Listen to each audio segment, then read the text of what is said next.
Welcome to this new series of videos, which is going to be a series of class guides for Diablo 2 version 1.06. Since we are going to have the Retro D2 ladder start or season start. It's not necessarily a ladder, but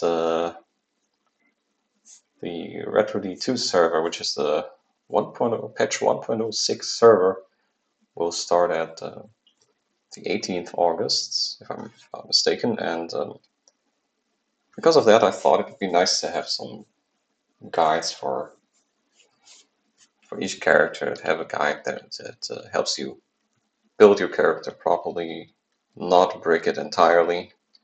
Obviously, I mean, wasting a couple skill points here and there, that does happen all the time. When you play this version of the game, you have no respecs, and at times you think it's a good idea to go into a certain direction, and turns out it's not that good, or you put too many points into certain skill that you don't need later on after you get a certain piece of gear. Same with the stat points, maybe even more so with those. So, without further ado, let's get started. The first class we're going to look at is the Amazon. Now, with the Amazon, stat-wise, similar to the Paladin, when it comes to getting life and mana per attribute point and per level. The mana is actually a big issue for this character, and because of the fact that a lot of her skills require a ton of mana, especially when you play her as a Bowazon. So it's really a slippery slope to balance out how much points you want to put into energy, or how much you'll finally need, though. If you can get enough mana leech later on, a little bit of extra mana from your gear, you might not even need to put a point in it, but obviously that's going to make the early game a little bit rougher. So if you want to min-max this, you can more focus on that. If not, well, you would probably want to go spend more points into vitality and dexterity, which are the most important stats for this character. Now, dexterity determines the damage of her bows, while strength is going to be determining the damage of her melee attacks with her spear, as well as her javelin attacks.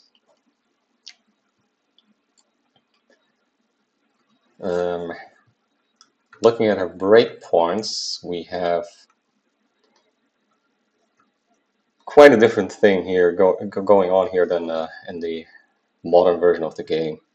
The breakpoints are vastly different, and as you can see, getting block rates for the Amazon on any other weapon, which is kind of like I think that still exists, that you get a much better block rate when you're using javelins or daggers. But yeah, you're not going to get into the block animation very often.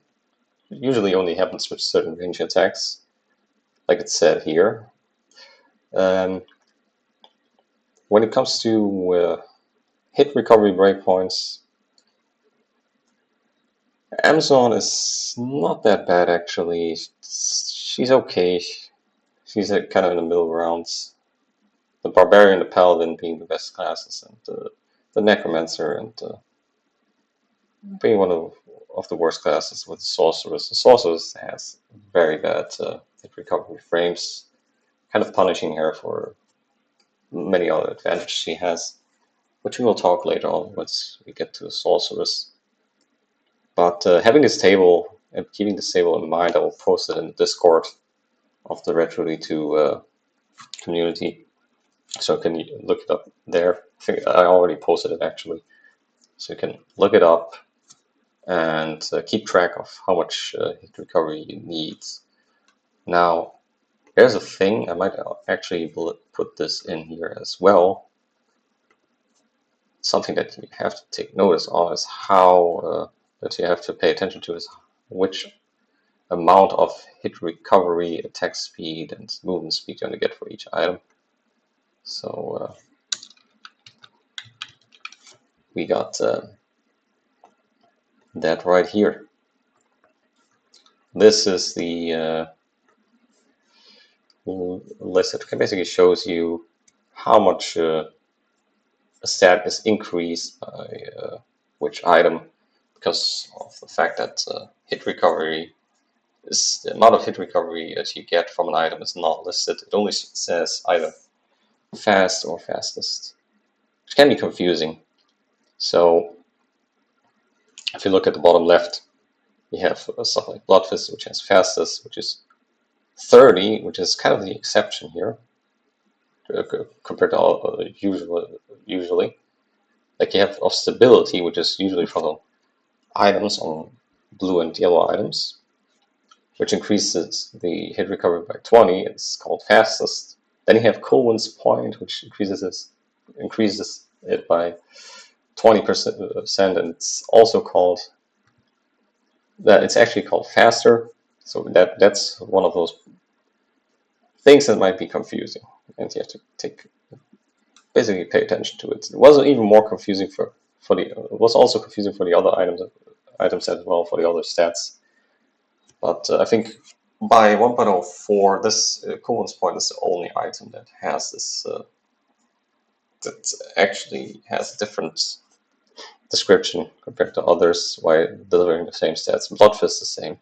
Like those two items, those uniques here, we'll have to remember that they work a little bit differently. But usually it's fast is 10, fastest usually means 20, unless you're with boots. Same with the cast right here, you can see it here. It was faster originally, they changed it for a lot of uniques. They didn't change it for these two, I don't know why. But no idea why they didn't do it for those. But yeah, for when it comes to cast rate, you see here that it's 20% for fastest and 10% is called fast from 1.04 and onwards. When you look at the boots, similar story. They it was already named properly here, so the names are not confusing. The words that are used here: fast means 10, faster means 20, fastest means 30. So that's easy to understand, not like with the hit recovery where it's actually really confusing. Now obviously you won't find these uniques, but it's still something you want to pay attention to. Looking at the boots, we got you can see here that originally there was a bug, but that made a lot of unique boots not work properly. So you got tier horn threats of Chthon, which are supposed to be one of the fastest sets of boots that you can get early on. Really nice boots, but yeah, only increase your run walk speed by 1% back then.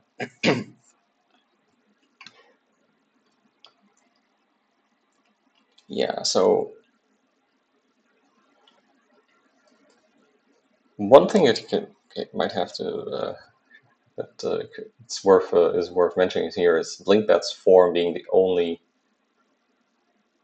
I think it's the only non-footwear item that gives you extra movement speed. So that's a nice one to pick up. Actually, nice in PvP as well, because I do believe actually it doesn't give hit recovery. Actually, it didn't give hit recovery back then. Otherwise, it would be listed here. Anyway, other than that, there's just one item with block rate, and that's Coolwin's point and weapon. It's kind of funny. It's not really that important, considering, as I mentioned before, block rate is the block animation doesn't trigger for melee attacks. Only triggers for certain ranged attacks that do at least a 12 of your maximum amount of life and damage. So you're usually pretty safe. it's really amazing to have a block because that can prevent you to get stuck in hit recovery. Hit recovery doesn't ignore the melee attacks in that regard. No, it's called hit recovery. It's going to put you in hit recovery. So yeah, having a shield for hardcore characters, pretty amazing. If you want to play a javelin type build with the Amazon, you can do that. But so much for that. You can see here, one thing I mentioned we talked before are her cast rate breakpoints. Her block breakpoints are pretty decent, as I mentioned before.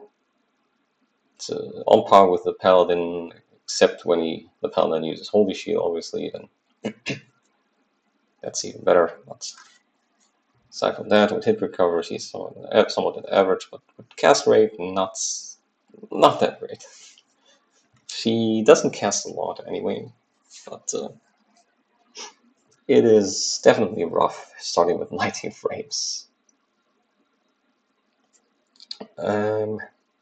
Now, having said that, I think we can go into the game.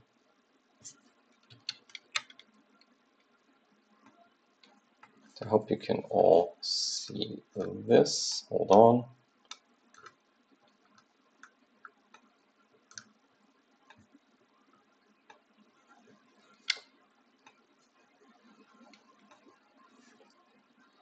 Okay, so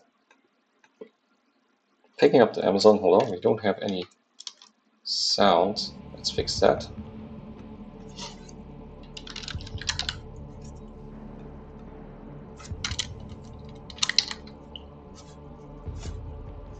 Let's just make an Amazon and look at the skills.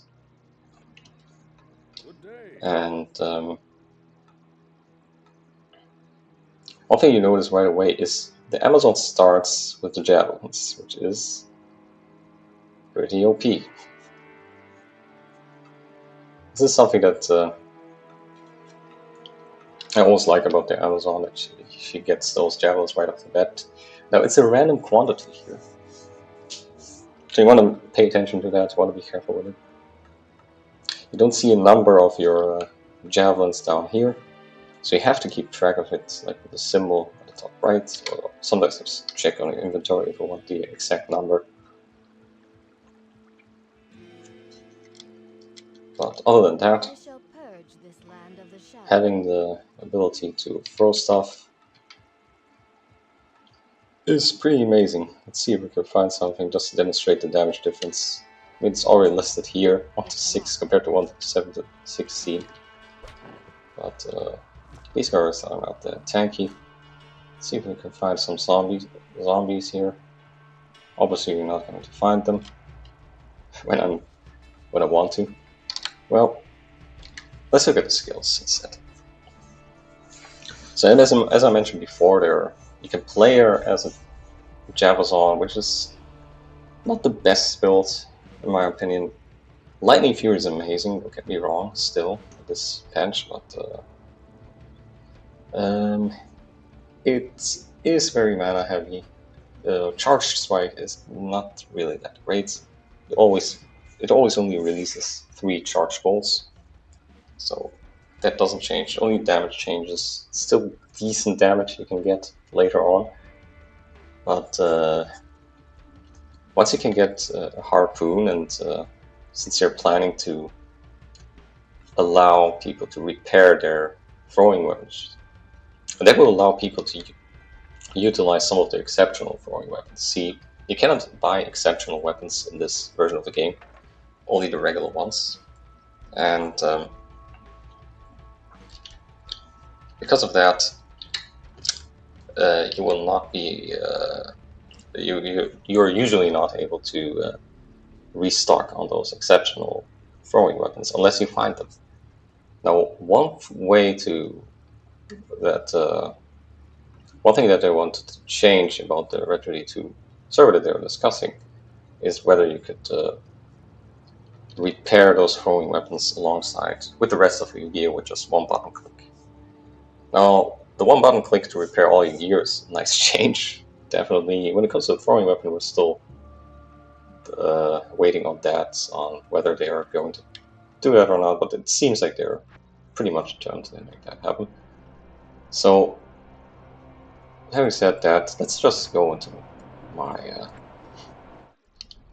Javazon here that I played through the game with. Actually, each of these classes I played through the game with, and I have the playthrough on YouTube. So if you are interested, you can look them up, but that's not the purpose of the video. I actually just want to showcase that, yeah, you can have these exceptional weapons here that have a good amount of physical damage, which can kind of compete with having a maxed out charge strike. If you use jab, it's actually decent damage you can do. Also, a nice advantage you have with the exceptional weapon is that you can do, because of the higher physical damage, you can leech back mana and life by small amounts at least. And with mana, that's often more than enough in order to maintain, like, to sustain some attacks. Now, with this build, I was going in very unknowing. I didn't know what I was doing at that point. All I knew, I was reading on the patch notes when I started this. All these characters were played on 1.0, the original release, and at that point, ED was not working on bows, so I ignored the bow tree completely. Now, that's not the case in 1.06. Having a bow for Amazon is pretty much a must. I would recommend it, at least.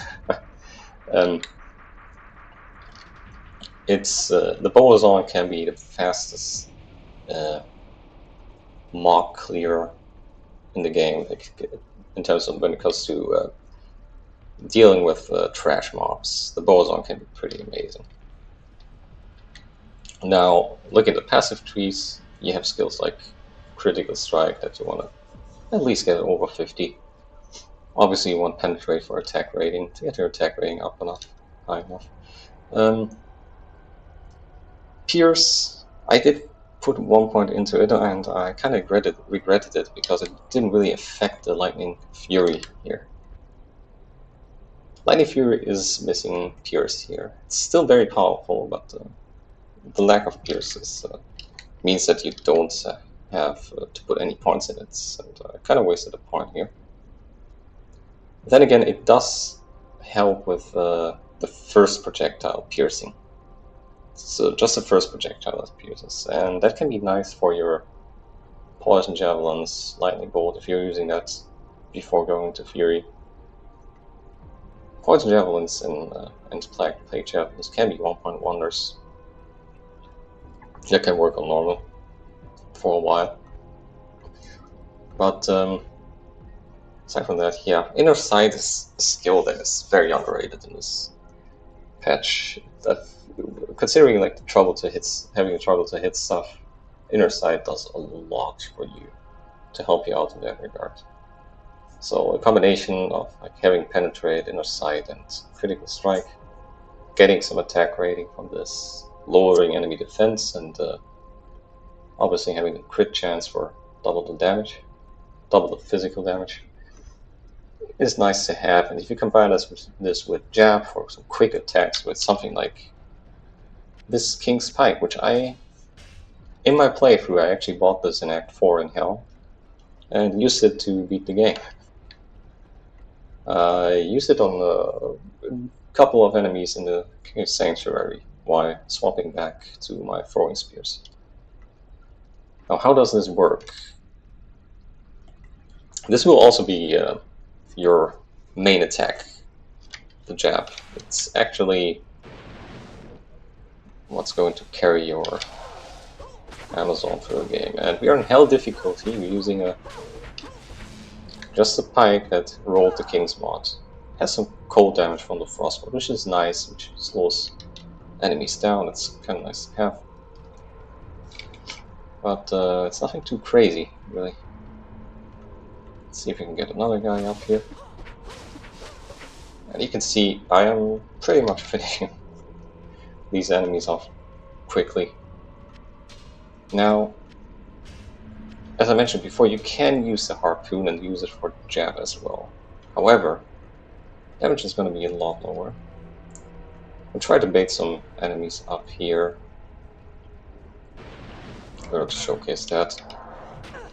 Also, I cannot get any magic mods from it, so my attack rating is not lower as well.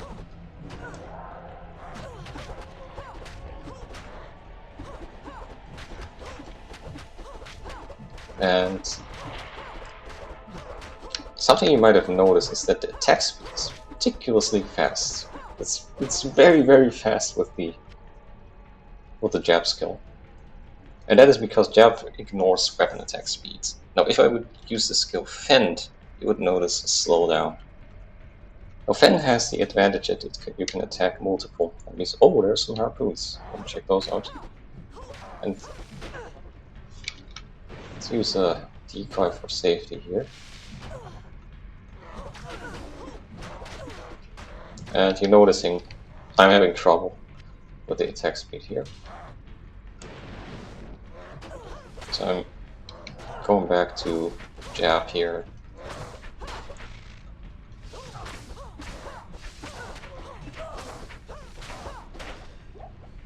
Don't want that goes to drain our mana here. And easy, that's how it goes. Now, as you saw, the jab skill seems like the better option here than Fend. But you can get Fend to run if you have a lance that has the necessary attack speed. If you can get a lance with greatly increased attack speed, you won't even notice a difference. And you can actually use it like Zio in melee combat. It does incredible damage. It starts off with a positive percentage. And what's the damage here? Why would jab you start off at minus? I put 4 skill points in it. I'm still at minus 6 ED on that skill. But yeah.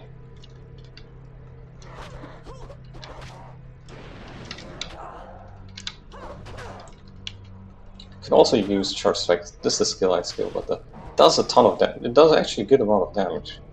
But again, it's in the early phase of the game, mana-heavy, mana-hungry skill. Doesn't seem like it with 8.7 mana cost, but you'll notice it eventually. You'll have trouble hitting stuff as well for the leech.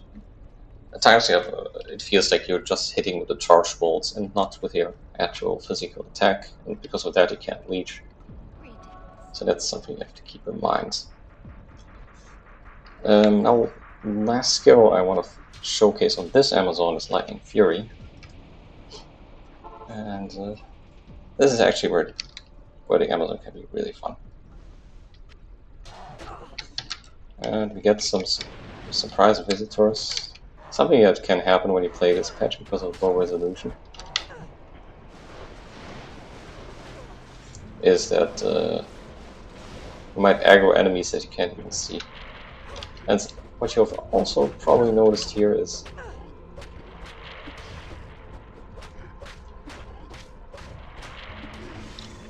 that I was, when I was using Lightning Fury, it looked different than it does in Modern D2, which is because it uses a different sprite here in this game. It looks like the lightning or chain lightning from the sorceress. Okay, that looks kind of terrifying. These guys are also lightning resistant, but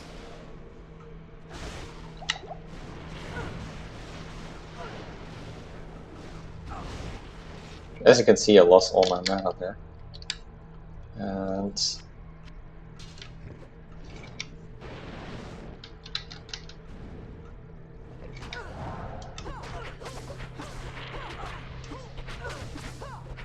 I'll have to go back to my pipe, which is my way of getting my mana back. Now, because of that, again, like the Amazon is a little bit more mana hungry here. So then again, we only have 3% mana each. But we'll see more about our mana hungry ways on the Bowazon. So let's have a look, shall we? gonna swap over to the Bowazon. I think I have mentioned most things here about the when it comes to the Javazon. Oh, one thing that is worth mentioning is the dodge, avoid, and evade skills. You can see that I didn't bother with the Valkyrie because of these 3 skills. These 3 skills are, while nice to have, there's one situation in the game where they can be terrible to have it when you are playing hardcore. They do keep you stuck in a dodge animation when Diablo hits you with his flame wave or his fire, his red lightning beam. And as you can imagine, that is not a good thing, especially when you're running pipes on that doesn't have a shield. The Amazon is not as tanky as the Barbarian, and who even the Barbarian struggles with with standing still in front of Diablo, in front of that lightning. Now in Hell it can at least avoid the lightning by standing right under Diablo, but his flame wave is still doing a ton of damage. So you want to keep that in mind when you put points into those skills. In softcore, that's completely okay.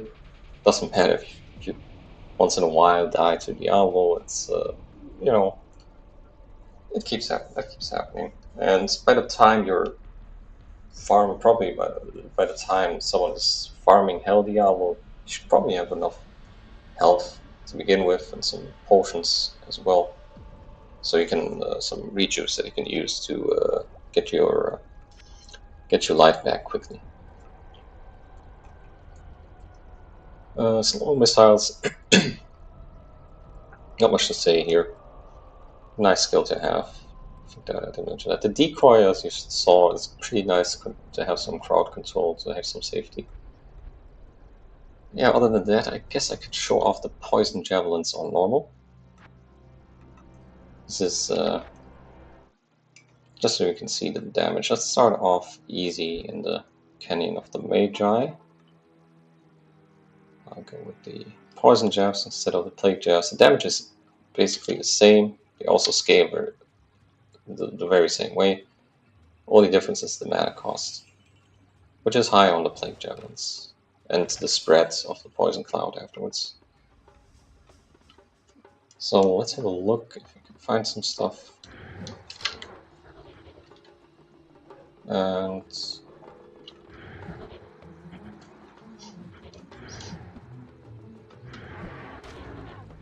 as you can see, it kind of works. I do believe you don't get mana after each kill for the poison damage.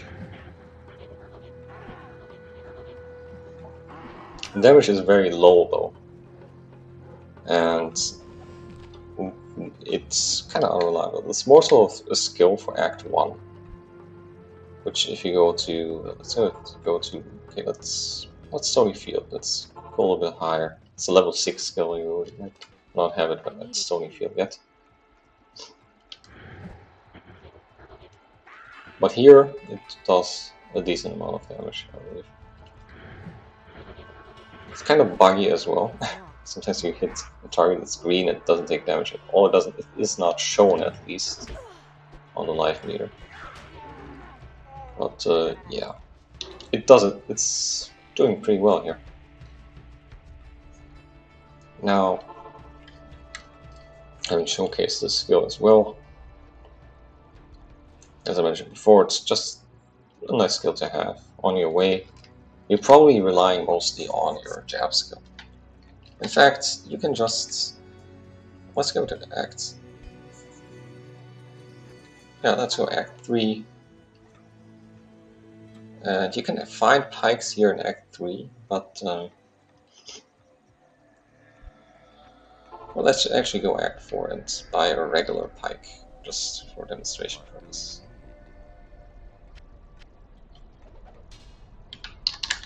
I want to make sure I have some room here for my stuff.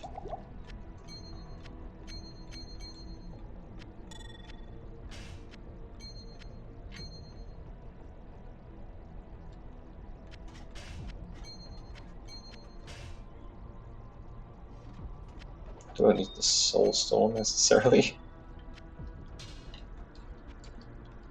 I still haven't done a couple quests here, I believe. Why do I have the soul stone here? Was it from another difficulty? Could be. I do know that I haven't done the quest on Bowazon, the Hellforge quest, as well as the Israel quest. Now, yeah, let's get this Jade Pike, which has mana leech. You can just a pike of the bat. You can get a regular pike of the bat, which is really nice to have. It's gonna take care of your mana leech. Actually, can I swap out the gloves so we can? Nope. Oh, never mind. So 7% mana leech is actually pretty huge. Go to a River of Flame. We're on normal difficulty, obviously, but I am basically mowing everything down here on normal difficulty with the pike.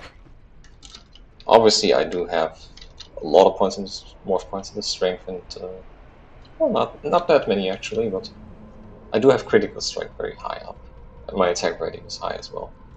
Still, it's amazing to see how much damage you do. Have a quick look at Mephisto, and normal difficulty Mephisto, so you can see how the damage scales against him. I do have the map. Also, this is a thing. This when you go back to this patch, you have these fallen here, which are called warped ones. They have a high physical resistances. Can be kind of tough to kill with physical attackers in hell. But yeah, this is a kind of cool thing to have. Because of that, they can actually survive a couple hits. They still exist in the game. If you play LOD, you get them in the final Bale Wave. And there's a mana potion. As you can see, they're pretty rare. And you want to keep them pretty... you don't want to waste them. You want to keep them safe. Having a good Mephisto map, by the way, can help as well. If you play single player now, obviously on multiplayer that won't be the case if you're on the server. But hey, that's not a problem.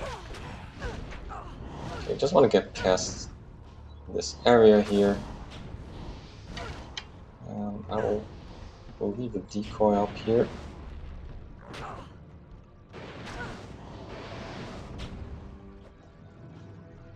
And then run at Mephisto. And you can see I'm just using a regular pike, and that is allowing me to farm Mephisto very efficiently. Obviously I have 10 points into critical strike, but you can get 10 points into critical strike very early. It's a level 1 skill. And that can get you going very fast. It's probably the one skill you want to pick up early on. Is critical strike, putting some points into critical strike. Just getting that critical chance. That's double the damage. Like, why not? No other character has that advantage. So you want to do that and take advantage of it. Obviously later on you want to go into lances. Since this was a 1.06 character, I was not able to get lances. And I just settled with this nice King Spike, which was still enough, as you saw, for hell difficulty. See, the way the character scale here is that they're not just relying on gear, but also on their skills. So by the time you get to hell, one thing you're grinding for, aside from gear, is also levels, in order to increase the levels of your skill and your attributes, and that's going to make you stronger as well. Let's go to my Bowazon, complete this, and show off the bow skills. Now, this is probably the Amazon everybody wants to play. The Bowazon. Now, I swapped out my other bow so I can... where is it? Oh yeah, that's here. This one is pretty much GG, and it took me a lot of imbues to get it from other characters as well. But eventually I got this amazing bow, but yeah, I got some 10 attack speed gloves here that are also pretty amazing. Dual res, a ton of dexterity, some life, and obviously the attack speed. And we'll use it with this enhanced bow, which I got from Nightmare Duriel. So if you can find this on Nightmare Duriel, like, don't worry, you can get something halfway decent when playing the game that you can beat hell with. And I'm going to demonstrate that with this Bowazon using all the skills she has available. Now, when it comes to the bow tree, you have, for example, the magic arrow, which decreases mana costs per level, and gets 1 point of physical damage. It also doesn't use up arrows from your quiver. It can be nice in the beginning, but quivers don't cost that much, so not necessarily needed. It doesn't give any extra attack rate, it's just like 1 flat damage boost. I guess you can use it if you want to. It's nice to have that extra flat damage boost at the beginning. Later on, you want to use something else. Then you have multi-shot, which just increases the amounts of arrows you fire. There's no minus 25% like in LD, which was later on added. I don't even know if they removed that by now, but might still be a thing. And yeah, the mana cost increases as well, so you want to be mindful with that. I would rather keep it a little bit low and shoot less arrows, but then again, shooting less arrows means hitting less targets. Because of the fact that if you shoot, wrong skill, there we go. When you shoot something and one target is right in front of you, it's gonna get hit by 1 arrow, the rest of the arrows go through and have a chance to hit the target behind it. So at times it seems like you have pierce without having skilled pierce yet, but that's not really the case. You're not piercing, you're just taking advantage of all the arrows you're firing. And this will probably be your main attack. Once you get enough mana leech, you can rely on this skill to leech your mana back as well. And you can sustain your mana just like that and be fine. Then you have the fire arrows and the cold arrows. Oh, actually, let's go further down to guided arrow first. Guided arrow, you can see a damage increase here. And that's why I would prefer it over the magic arrow, but because it kind of gives you more in value during combat. It does use up arrows, it does cost more mana. It doesn't give you the flat bonus, but it does give you a percentual bonus. And it always hits. Always.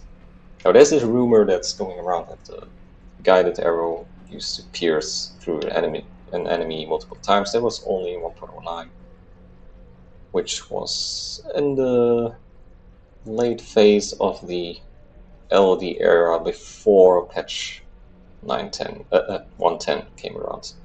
1.09. Patch 1.09. That's the patch where it was around. This is not the case here. It's not able to pierce. I think it's the only skill that's not able to pierce out of all these. It's basically just a home aim missile, and it always hits, and that's the advantage you have from it. Kind of like Smite, just from range. Now, you can, I do believe you can get the mana cost really low, but I don't think it's worth it. Since you get some mana leech anyway, so why bother with that? So, so much for that. Then you have Strafe, which can be kind of buggy. I've had some weird glitches where I was sliding across the floor, shooting arrows in random direction. And the thing with Strafe, it always shoots 1 arrow to each target that is in range.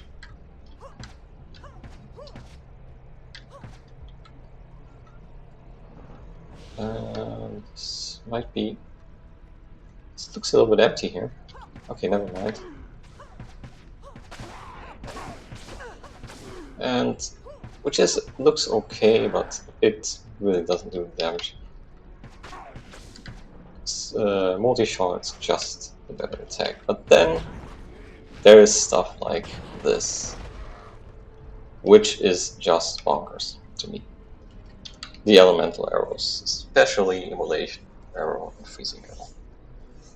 Now with fire arrows, with the fire elemental arrows, you won't bother with the explosion arrow here. The damage is just not as good as with the Immolation arrow. You can see here you get 5 points damage per level here. Here you can get 6 points of damage per level on the explosion. On top of that, you also get the average fire damage on the ground. And the fire duration increases as well. So what can happen is you can actually end up stacking pits of fire below you. And I think we are in hell, right? I think we are. Seems like it. So you can leech your mana back with stuff like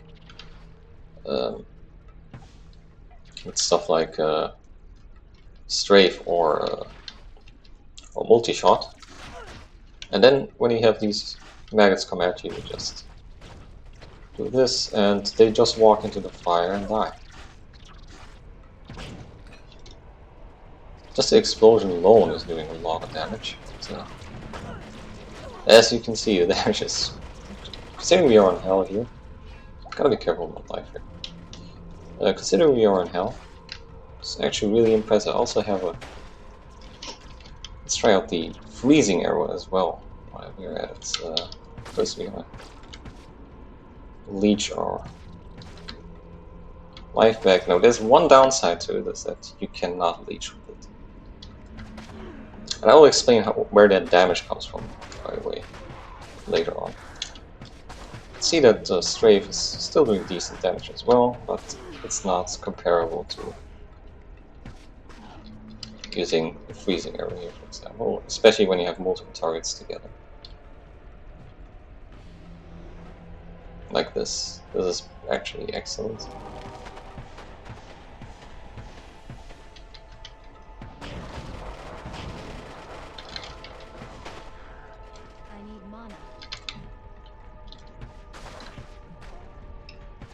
So, if you get crowds of enemies close together, you can rely on the immolation. Freezing arrow, obviously they explode each time they pierce something, and they keep going, and then they pierce the thing behind it, cause it did another explosion, and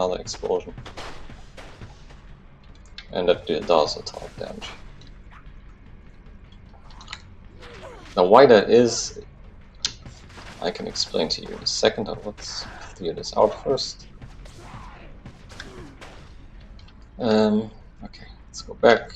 So why is that?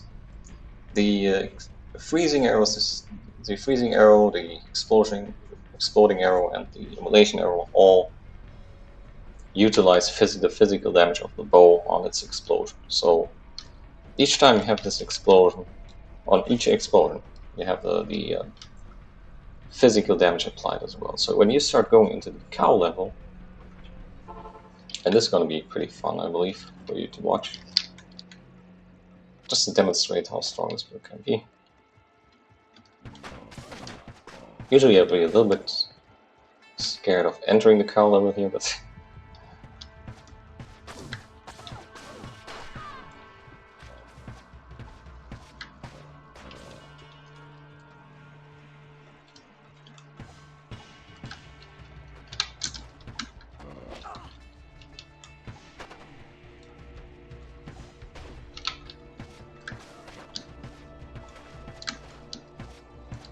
also land straight because of the height, covering more area on the ground. We go line of fire damage here, and we're line of fire damage to slowly kill enemies for you.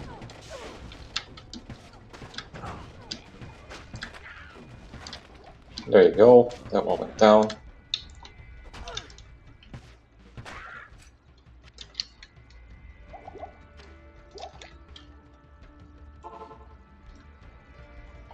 Also using, by the way, I'm also using Ice Arrow on as my main attack. I have enough attack rating that I'm not relying on Guided Arrow. Having Ice Arrow instead with a very long cold duration, 2 seconds here. It's a little bit long. Well, it's not actually longer than the freezing arrow. The freezing arrow doesn't scale in terms of duration,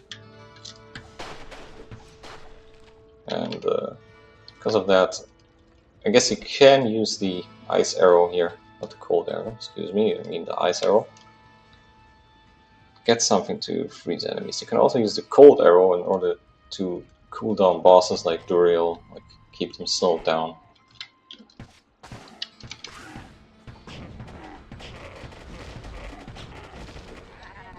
Yep, and cook these guys.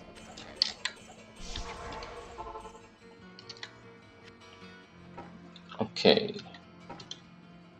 Let's demonstrate the immolation and freezing arrow in against very crowded areas. In very crowded areas. I hope. Yep, I didn't kill a Kalkin on this, I believe.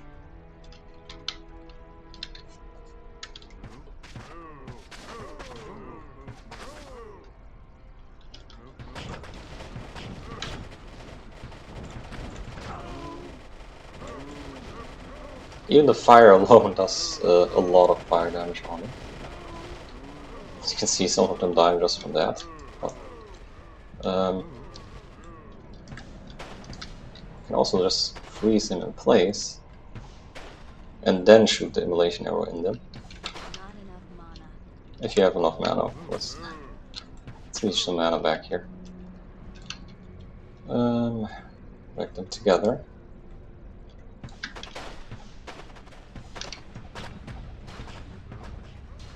And there you go. That's how you can clear out the cow level rather quickly. Just gotta keep in mind that you want to keep enough mana so you can strafe again. Okay, there's the Cow King. Do want any action of that one, so I'm going to leave here. But as you can see, we're doing some pretty good damage against those cows on hell difficulty, nevertheless. If you feel a little bit unsafe here with how many cows there are, you can rely on the freezing arrow first, and then do the rest with the immolation arrow later.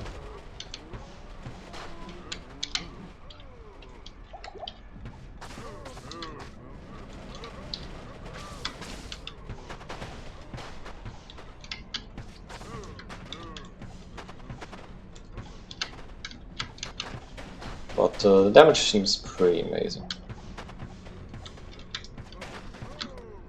And it's the combination of all these skills you're utilizing that does the trick. While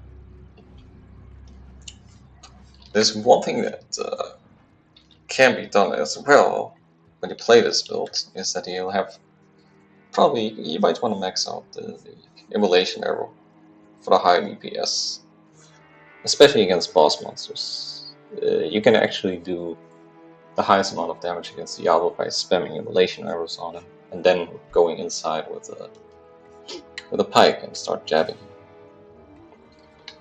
But yeah, so much for that. I think we covered most of the stuff.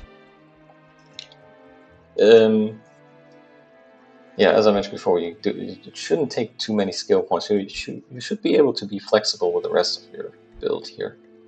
And you might consider doing stuff like, hey, like I want to go into jab and maybe try out fend if I can find a lance that has 40% increased attack speed.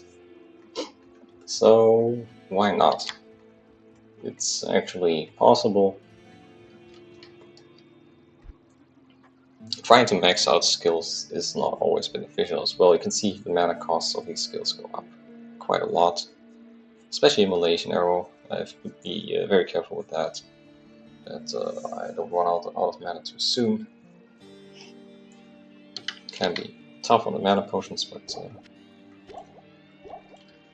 having said all that, I think we got the Amazon covered. Most of the skills at least. Yeah, one thing, we got the cold arrow again. The cold duration is pretty high. Might consider that if you want to, don't have to. And I think we can cap this off. So, thank you guys for watching. We'll come up with another guide slash sharing slash characters showcase pretty soon. And see you next time. Bye.